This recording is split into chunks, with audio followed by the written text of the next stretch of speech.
What's going on, guys? Seth here with Seth Francis Sim Racing, and we are back in Gran Turismo Sport. So, it has been a couple of days.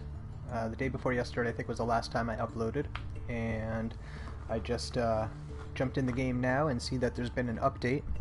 So, it looks like they've made an update to the pause menu. There's also an update when you're entering, or, you know, agreeing to enter, basically signing up for an online race, where when you basically hit the drop screen after clicking the check mark to enter the race, there will be an option to go back and hit cancel, whereas before there wasn't. Even if you hit circle, it wouldn't go back. And I realize I have named this incorrectly, so I'm going to go ahead and change that really quick and turn the sound off.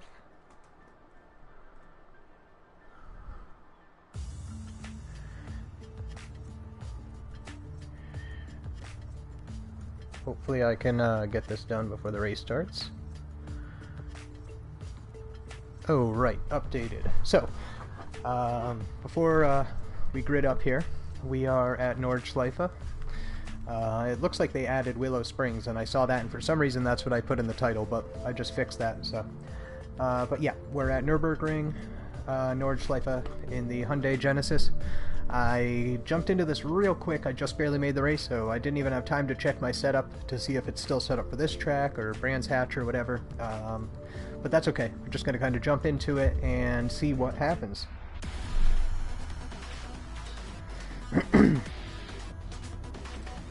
Didn't get a chance to jump on right at 8 o'clock today. I had to go jump start my cousin's WRX for her, and so I ate dinner a little later than usual. Here we go. Control the tire spin if I can. And I did not qualify, of course. Whoa, why is there a thing telling me to brake? Alright, so that's part of the update. I don't like that. Hopefully I can turn that off. That is really annoying. And it says there's some updates to the force feedback, so I am paying attention right now to see how the force feedback feels. It's going to take a little bit of time to really be able to feel it out and give an honest bit of feedback. But it's perfect time for this because I am going to be doing, I know I've been saying this for a while, but I really wanted to get some time under my belt with the game and really start to understand the driving physics and force feedback first, but I will be doing a physics and force feedback video very soon, and so it's perfect timing for this update to come out. If you guys have watched my videos before, you'll know what kind of wheel I use, and that I don't use a conventional, you know, Thrustmaster or Logitech wheel. I won't get into that here. There's plenty about it in my past videos. Oh, the SR indicator, when your SR goes up and down, is different now. I'm just kind of trucking along here. I should be driving a little bit faster, but kind of going slow and paying attention to how the game feels, trying to feel the new force feedback effects. But yeah, like I was saying, I don't use a conventional force feedback wheel, but I do have a conventional T500 that I do test on the game just to kind of have an accurate feeling of how it will feel to most other people who are using a wheel like that. Ghosted through that car there. Yeah, you can see it's a solid green arrow. Before it was just a smaller, it was like an opaque arrow that would kind of graphically move upwards or downwards as your SR went up or down.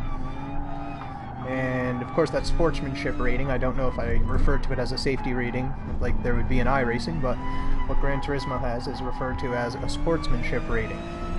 And basically what the sportsmanship rating does is monitors your driving, you know, basically it monitors your behavior on the track, how you drive, particularly around other cars.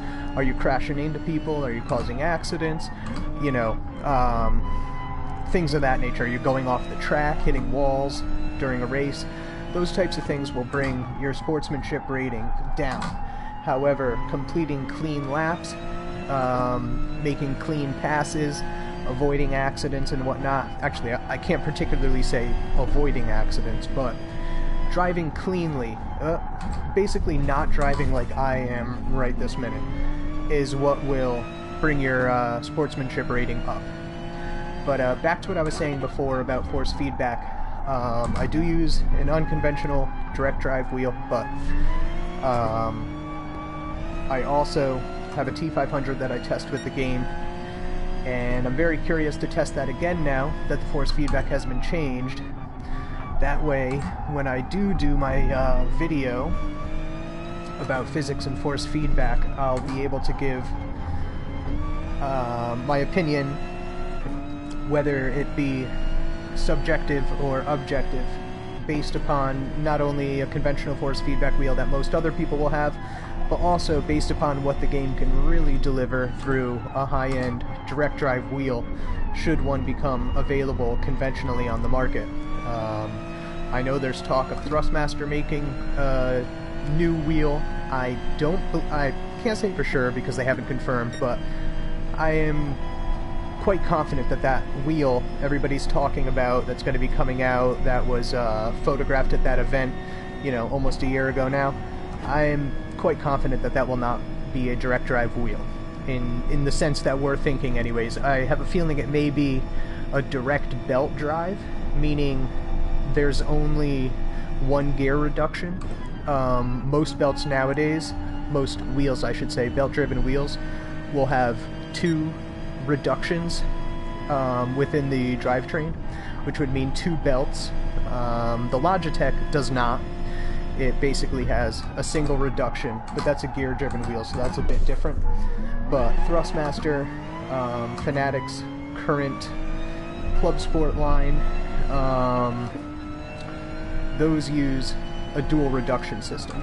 Now, Fanatec's CSL Elite, CSL Elite, the new mid-range wheel that they came out with, does have a direct belt drive.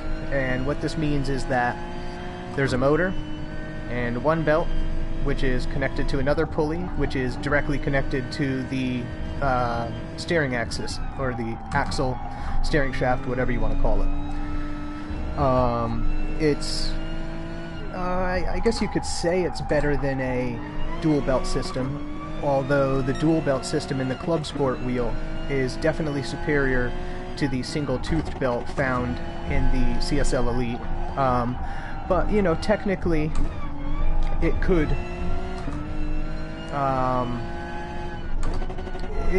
pass through more forces to the wheel than a dual belt, depending on the setup. The belt in the CSL Elite is a toothed belt, as opposed to the nice smooth belts in the CSW. And the CSW, of course, has all metal parts. Everything is very solid.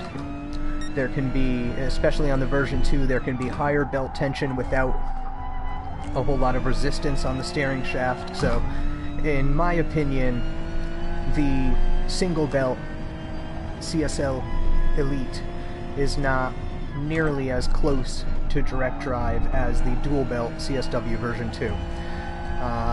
And the same goes for the toothed dual belt Thrustmasters. None of those come anywhere close.